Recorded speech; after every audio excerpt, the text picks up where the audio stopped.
ऐका, हिमालय पर्वतामध्ये एक पवित्र गुफा आहे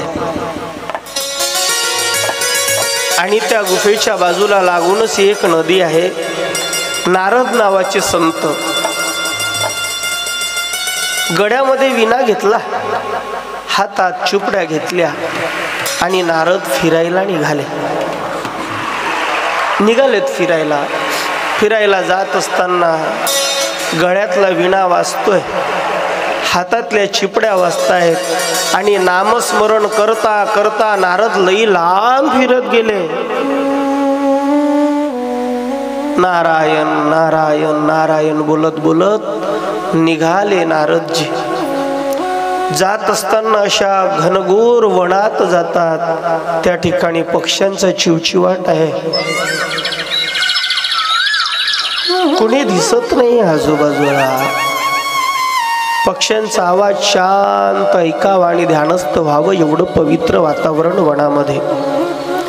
बाजूलाच एक गंगा वाहत आहे, नदी वाहत आहे आणि नदीच्या वाहण्याचा आवाज येतोय. आणि एवढं सुंदर वातावरण बघितलं आणि सुंदर वातावरण बघून नारदाला तिथं भजन करण्याची इच्छा झाली. नारदजी बसलेत एका आसनावरती आणि ध्यानस्थ झालेत आणि नामस्मरणाला सुरुवात केली. हरि ओम नमो नारायणा, हरि ओम नमो नारायणा, हरि ओम नमो नारायणा, हरि ओम नमो नारायणा, हरि ओम नमो नारायणा, हरि ओम नमो नारायणा, हरि ओम नमो नारायणा, ओम नमो नारायणा, हरि ओम नमो नारायण. ओ श्रीमन नारायण नारायण हरि हरि, नारायण नारायण हरि हरि. ओ भजमन नारायण नारायण हरि हरि, नारायण नारायण हरि हरि.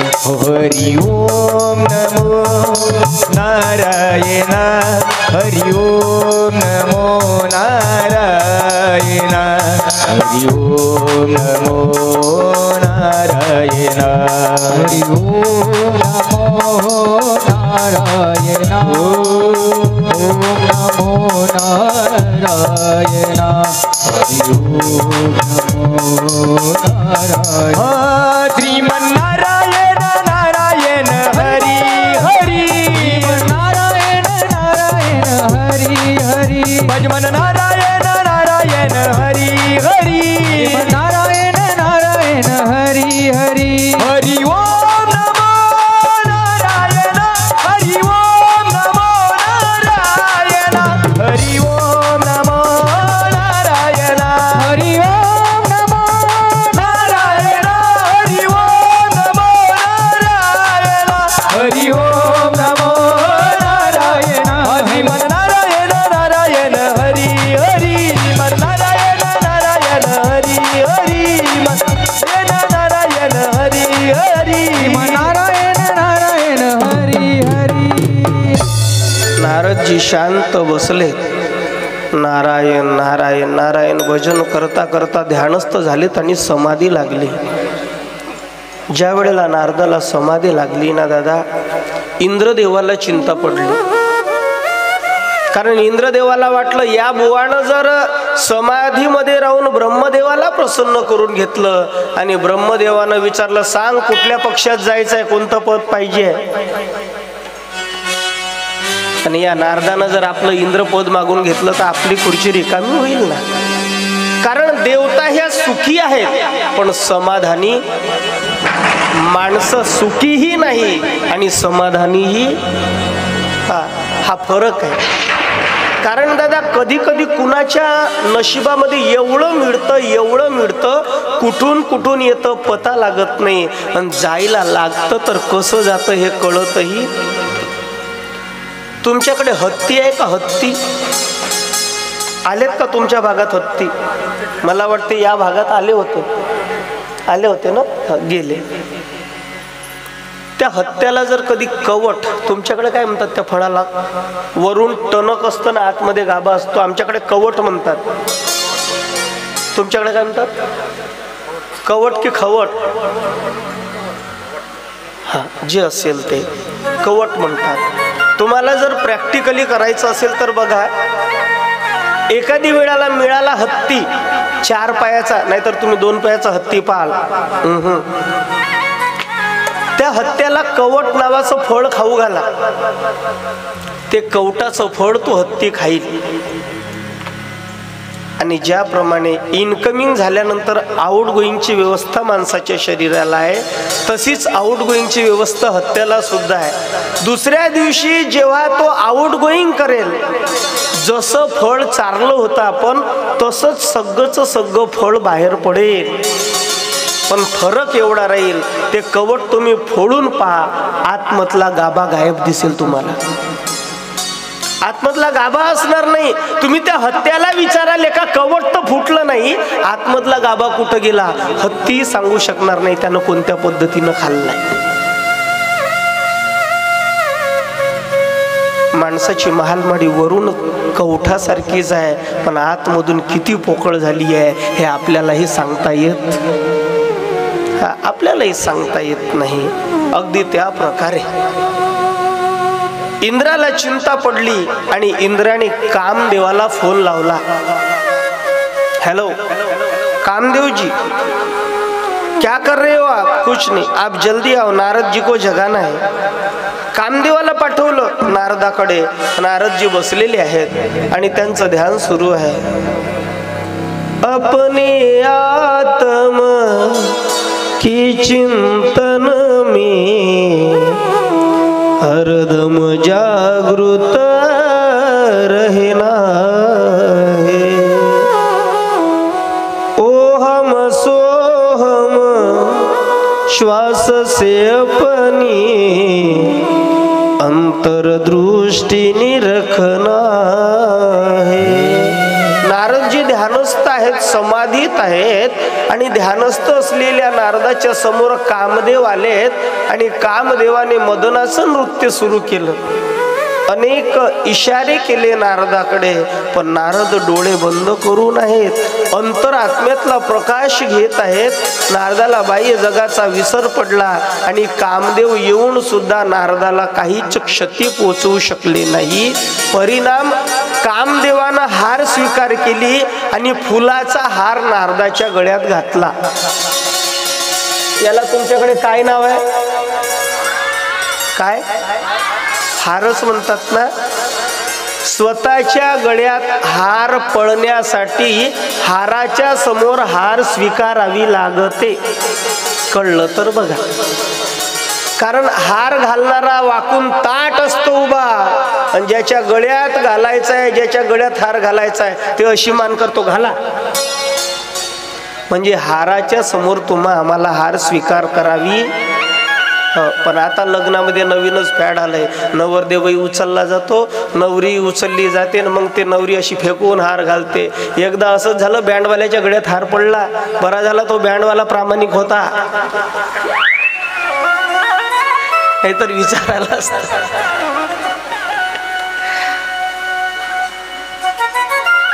कामदेवाने मदन रूपी हार नारदाच्या गळ्यात घातला. नारदाच्या पाया पडलेत. नारदाला उठवलं. नारदजीच्या समोर हार स्वीकार केली. नारदजी म्हटले, मी कामदेवाला हरवलं. कामदेव म्हटला, हा नारदजी, तुम्ही मला हरवलं. मी चांगल्याची फजिती केली, विश्वामित्राची फजिती केली, मी अनेकाची फजिती केली काम रूपाने, पण मी तुम्हाला हरवू शकलो नाही, कारण नारद संत होते आणि साधूच्या समोर ही माया चालत नाही. नारदाला अहंकार झाला. नारद प्रत्येक ठिकाणी जगात भगवान विष्णूकडे गेले. भगवान विष्णूला सांगितलं, मी कामदेवाला हरवलं. भगवान भोलेनाथाकडे गेले. भगवान भोलेनाथाला म्हणतात, तुम्ही काम जाळला, पण मी काम हरवला. भोलेनाथाला वाटलं आपल्या भक्ताला जरा अहंकार चढलेला आहे, याचा अहंकार कमी करावा म्हणून भगवान विष्णूंनी मायावी नगर तयार केलं. गोड असं मायावी नगर तयार केलं आणि त्या नगरामध्ये शीलनिधी नावाचा राजा आहे. विश्वमोहिनी नावाची त्याची मुलगी आहे. शीलनिधी नावाचा राजा, विश्वमोहिनी नावाची मुलगी, मुलीचं लग्न करायचं आहे. नारद त्याच रस्त्यानं निघाले होते. जेव्हा एखादी साधू आपल्या नगरात येतो, संत येती घरा तुमच्याकडे तोची दिवाळी, संत येते घरा तोची दिवाळी दसरा असं म्हणत होते अगोदर. नारदजी शीलनिधी राजाच्या घरी आले. शीलनिधी राजाच्या घरी आल्यानंतर नारदानं पाय धुवावे. आदर सन्मान झाला नारदाचा. नारदाला बसवलं. नारद सर्वांना सांगित होते, मी संन्यासी महात्मा आहे. माझ्यासमोर कितीही सुंदर स्त्री आली तरी माझ्या मनात वाईट येत नाही, कारण मी कामदेवाला हरवलं. नारद महर्षी शीलनिधी राजाच्या घरी आले. शीलनिधी राजे म्हणतात, गुरुजी माझी कन्या उपवर आहे, माझ्या मुलीचं लग्न करायचं आहे, हिला चांगला आशीर्वाद द्या, हिला चांगला पती भेटावा. न पोरीला सांगितलं, बेटा विश्वमोहिनी आ जाओ, बाबाजी के पैर छू. विश्वमोहिनी आली, नारदाच्या पायावर डोकं ठेवलं. नारदानं विश्वमोहिनीला पाहिलं आणि वेडे झाले नारद. बापरे, एवढी सुंदर मुलगी, एवढी सुंदर मुलगी, हिचं लग्न करायचं आहे. आपण बेकारच आजपर्यंत कुवारे राहिलो. ज्या बाबानं कामदेवाला हरवलं त्याच्या मनात वाईट निर्माण झालं विश्वमोहिनीला बघून. तुम्ही म्हणसाल, महाराज हे शक्य आहे का?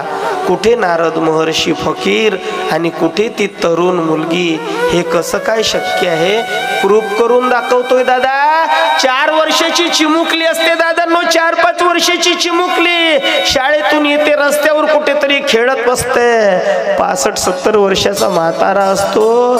त्या म्हाताऱ्याला त्या मुलीकडे पाहून त्याची वासना जागृत होते आणि त्या मुलीवरती ज्याप्रमाणे आज म्हातारा अत्याचार करतोय, हे जर शक्य होत असेल तर विश्वमोहिनीला पाहून नारदाच्या मनात पाप येणं साहजिक आहे.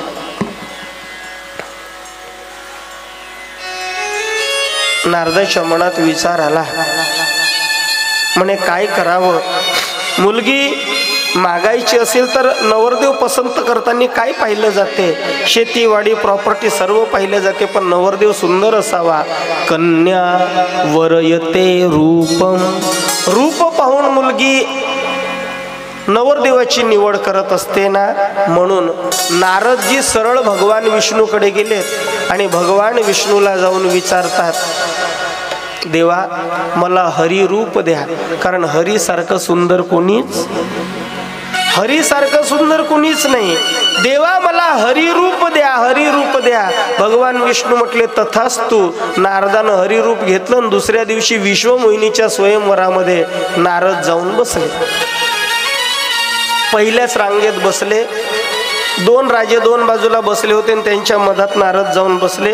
दोन्ही म्हणतात, झालं रे म्हणे, एवढा सुंदर माणूस आला, आता आपली जमानत जप्त, ही मुलगी याच्याच गळ्यात हार घालणार. नारदाला वाटलं, म्हणे वा वा वा, माझ्यासारखं सुंदर कोणीच नाही. आणि विश्वमोहिनीनं गळ्यात फुलाचा हार घेतला हातामध्ये आणि निघाली विश्वमोहिनी. विश्वमोहिनी निघाली. याला वाटलं अभी अपना ही नंबर लगने वाला है, मैं ही दूल्हा बनूंगा, मेरे गले में वरमाला पहनाई जाएगी. वाट पाहत होता है. ज्या रांगेत बसला होता त्या रांगेत विश्वमोहिनी आलीच नाही. दुसऱ्या रांगेतून गेली आणि शेवट एक बाबा बसला होता, त्याच्या गळ्यामध्ये हार घातला. लक्ष्मी निवासा के दुल्हन ले गए, लक्ष्मी निवासा दुल्हन ले गए, लक्ष्मी निवासा के दुल्हन ले गए, लक्ष्मी निवासा.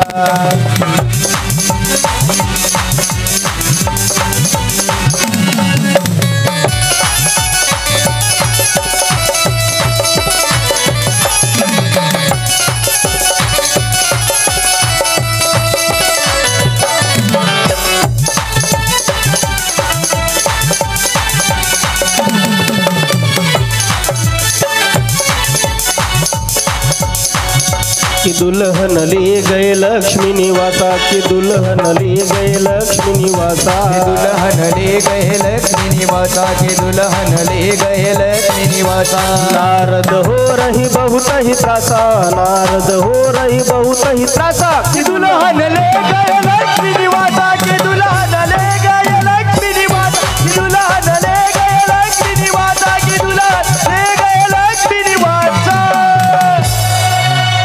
भगवान विष्णू त्या ठिकाणी आले होते।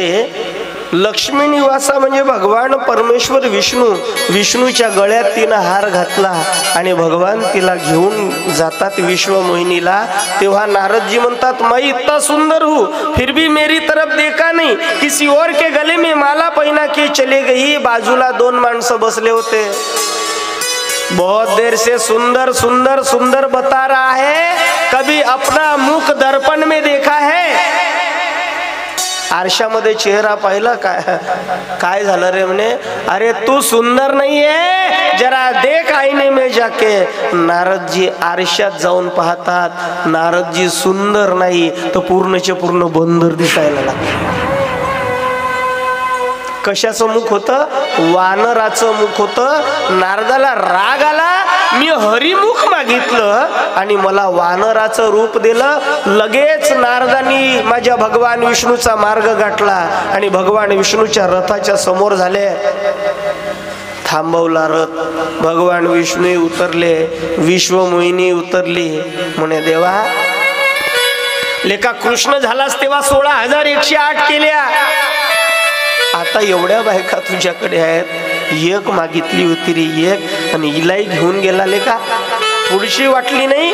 माझा अपमान करण्यासाठी मला वानर बनवलं, माझी अवहेलना केली तू। हा नारद तुला श्राप देतोय देवा, हा नारद तुला श्राप देतोय।